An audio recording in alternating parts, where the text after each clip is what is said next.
Bảy. ជំរាបសួរពុកម៉ែបងប្អូនម្ចាស់ចំការចន្ទីបាទដែលមានបញ្ហាបាទគល់ចន្ទីបាទប្រេះជ័រហូរជ័របាទហើយមិនដឹងថាមូលហេតុអីថ្ងៃនេះមកបង្ហាញ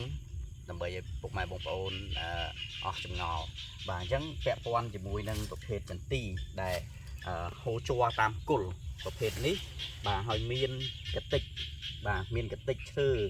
ចេញមកជាមួយជ័របាទឃើញកតិចឈើចេញមកជាមួយជ័របែបនេះបាទគឺជាបញ្ហាប្រភេទដួងបាទចោះគល់ដួងចោះគល់អញ្ចឹងប្រភេទដួងនៅពេលដែលវាចោះបាទគឺមេរបស់វាពពួកសត្វស្លាប់រឹងបាទអាចជាពពួកកាចាយបាទអាចជាពួកសត្វស្លាប់រឹងបាទដែលមានខ្លួនប្រវែងបាទវា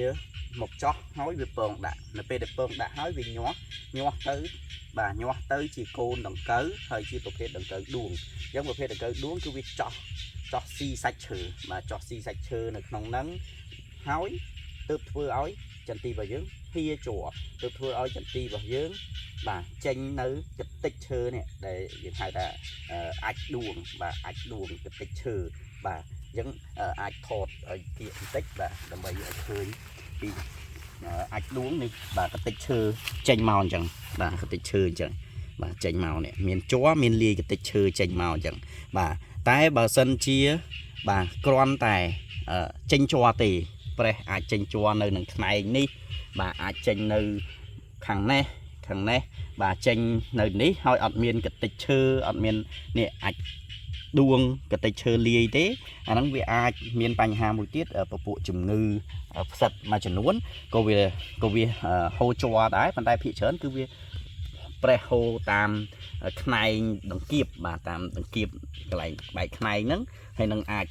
នៅគល់ផ្នែកខាងលើបាទហើយអត់មានកតិចឈើទេអានោះជាពពួកជំងឺទេបាទយើងអាចប្រើថ្នាំជំងឺតែបើសិនជាហូរជ័រហើយមានកតិចឈើបែបនេះបាទជាប្រភេទអាចដួងបាទហើយជាទូទៅអាហ្នឹងវាស្ថិតនៅត្រឹមកន្លះម៉ែត្របាទកន្លះម៉ែត្រចុះក្រោមប្រភេទដួងភាគច្រើនបាទត្រឹមនឹងចុះមកក្រោមណាបាទអញ្ចឹងបើសិនជាមានបញ្ហាបែបនេះគឺពពួកដួង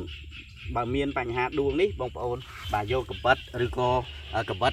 ចុងស្រួចយកមកឆ្កឹះបាទឆ្កឹះសម្បកវាតាមឆ្កឹះបាទរោដួងនឹងបាទរោដួងនឹងឆ្កឹះមកបាទឆ្កឹះអាចនឹងចេញមកបាទឆ្កឹះសម្បកនឹងដែលពុកផុយដែលវាចោះនឹងចេញមកបន្ទាប់មកយើងយកបាទ perfect ជាមួយនឹង refo បាទបើអត់មាន refo មានស្ដេចញៀក5ប្រើស្ដេចញៀក5បាទយើងលាយគ្នាមកហើយយើងយកមកបាញ់បាទយកមកបាញ់ perfect ជាមួយ refo ឬក៏ស្ដេចញៀក5បាទពេលដែលយើងឆ្កឹះហើយបាទយកមកបាញ់យកមកលាបវាឲ្យជោគបាទទើបវាដុះសាច់ថ្មីមកដើមចន្ទីនោះអាចរស់បានបាទដូចចន្ទីនេះបើយើងព្យាបាលតាន់អាចរស់បាទព្រោះស្លឹកវានៅខៀវនៅឡើយហើយវាស៊ីនេះអត់តាន់ជុំវិញទេវាមិនចាហ៊ានដើមទេបាទនៅខាងនេះស្អាតបាទនៅខាងនេះបងប្អូនអាចមើលនេះបាទខាងនេះនៅស្អាតនៅឡើយបាទវាស៊ីតិចតួចអញ្ចឹងបើប៉ុណ្នេះយើងអាចព្យាបាលបានបាទយើងអាចឆ្កឹះវាដាក់ថ្នាំងាប់ដួងហើយអាចនៅរស់តែបើសិនជាវាស៊ីបាទជុំវិញហើយបាទហ្នឹងយើងមិនអាចព្យាបាលបានទេគឺងាប់ត្រូវដកចេញដាំថ្មីហើយបាទអញ្ចឹងបើសិនជាពុកម៉ែបងប្អូនមានបញ្ហានេះហើយមើលទៅនៅអាចព្យាបាលបានអាចព្យាបាលតាមវិធីដែលខ្ញុំបង្ហាញមិញបាទអញ្ចឹងសូមអរគុណ